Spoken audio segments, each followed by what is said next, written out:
Hi, everyone. My name is Myra Hird, and I'm a professor in environmental studies at Queen's University in Canada. I study waste.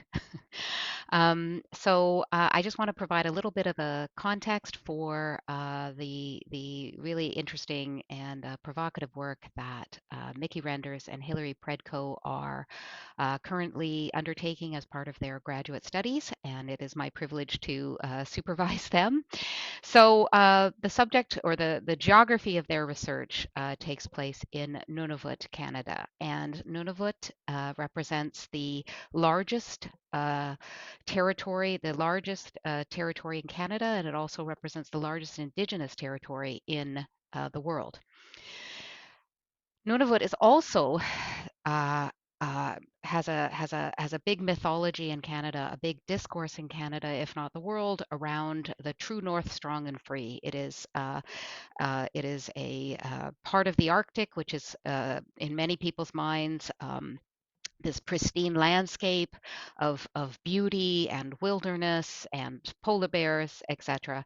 It's also a very vital piece of the circumpolar pie for Canada. And so it is where the government has projected that 40%, upwards of 40% of our discoverable oil, gas, and minerals is located. And so there is an enormous industrial and government push to further extract resources from Canada's north, from Nunavut. And so, what this means, of course, as we all know, what this means, all of this extraction, all of this movement of industry and government officials from south to north means a whole lot more waste. And so the projects that you're about to hear about are really about investigating what the consequences are of all of this waste. Waste has been identified as a serious issue of concern by the Hamlet Council in Pangertung, Nunavut. In response to this, the aim of the Art and Waste project is to animate waste issues, broadly defined, identifying waste as a symptom of settler colonialism as argued by Dr. Myra Hird. This is a collaboration with a small group of Inuit artists in Pangertung and myself, Mickey Renders, a PhD student in environmental studies at Queen's University in Kingston, Ontario, Canada. We intend to use the power of art to raise awareness and engage settler populations with the historical, present, symbolic, and imagined future of waste. This research addresses a lack of accurate historical knowledge that has had serious consequences for First Nations, Inuit, and Métis people, and Canadians as a whole. The Truth and Reconciliation calls to action include connecting Indigenous and non Indigenous Canadians based on a new vision, one that includes the history of colonization and its ongoing impacts. One of the major outcomes of this project will be a touring art exhibition where the Canadian public will be invited to consider wastes in Pangertung through the art, accompanying stories, and interviews. The show will support and amplify Inuit advocacy and resistance by situating various wastes in a timeline of colonization, offering a more holistic view of life in Pangertung and a more balanced and inclusive history of the effects of government policies. In the brief time I have, I would like to offer an example of this collaboration. Olibika Nashalik's powerful and expressive paintings and drawings juxtapose aspects of the traditional Inuit life with modern ways. Her scenes reflect how the two cultures are bound together. Here, she considers the contradicting material cultural shifts seen in her lifetime. Olibika's work expresses a range of emotions. Although seemingly playful at first glance, a lot is going on beneath the surface.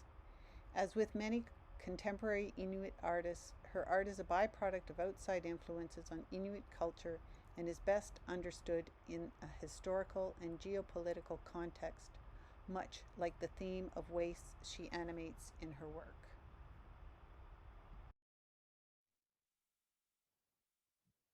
My contribution is concerned with the relationship between land waste and Indigenous sovereignty.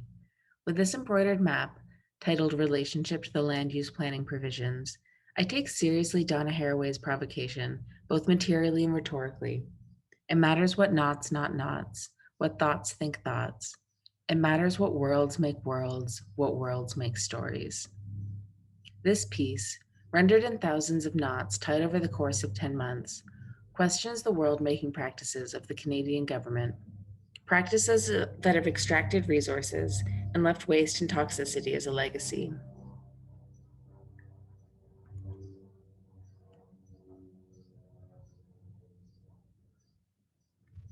The title is adapted from Article 12, Part 3 of the Nunavut Land Claims Agreement and speaks to the tension faced in negotiations between property and home. In one reading, this piece shows the boundaries of the territory of Nunavut, with Inuit-owned lands rendered in pink for surface rights and red for subsurface rights. In another reading, this piece shows a figure alone on the tundra, harvesting cloudberries. The human figure changes the perspective on the map, turning the God's eye view into a landscape and breaking the frame from land management and prospecting. To some, the land is a map. To some, the land is home. John McGowlick, then director of the Northwest Territories Inuit Land Claims Commission, wrote about the values he brought to negotiating the land claims agreement. What is important to remember, though, is that Inuit do not consider their lands as property, but rather as home. But it's not a home which has been obtained by making a down payment and signing a legal document. It's not a home around which we built a fence. The government of Canada says all this land belongs to the Crown. It is seen by the government as property, which can be leased, rented, auctioned, and sold. The government is interested in the North because it has resources which can be exploited, not because it is home. I seek to denaturalize the relationalities that govern our current extractivist system of exploitation and power by making visible a set of power relations, entrenched in lines drawn on maps and lengthy agreements, that enabled the dispossession of Inuit lands. Reinscribing Inuit identity as property holders is a colonial move that can never repair past wrongs. The ongoing focus on resources demonstrates how geology is used to uphold racialized relations and power and to enact dispossession. So, Mickey and Hillary have only had time to give you a very brief synopsis of their research, and I think their research really raises a whole lot of questions, a lot of provocations, and I'll just flag a couple of them here for possible discussion. So, one of them is the question of who gets to define waste and how waste is defined. And we can only define waste from a settler colonial perspective. We are three white settlers from Canada, and so we come with our structure of how to define waste. And one of the interesting provocations that we're all finding in our research is that Inuit may well not define waste in the same ways that settler colonialism does. So that's the first provocation, as to who gets to define what waste is and what the waste problems are and what the solutions are.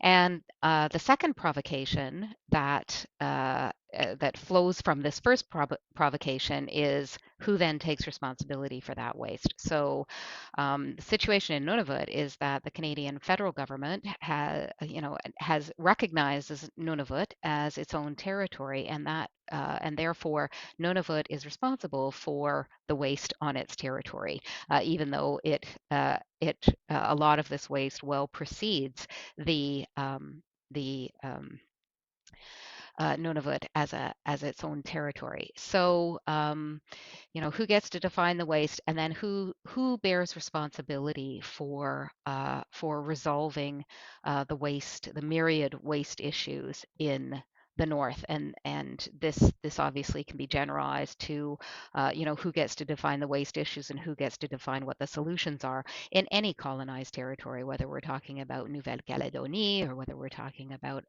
Australia, New Zealand, etc.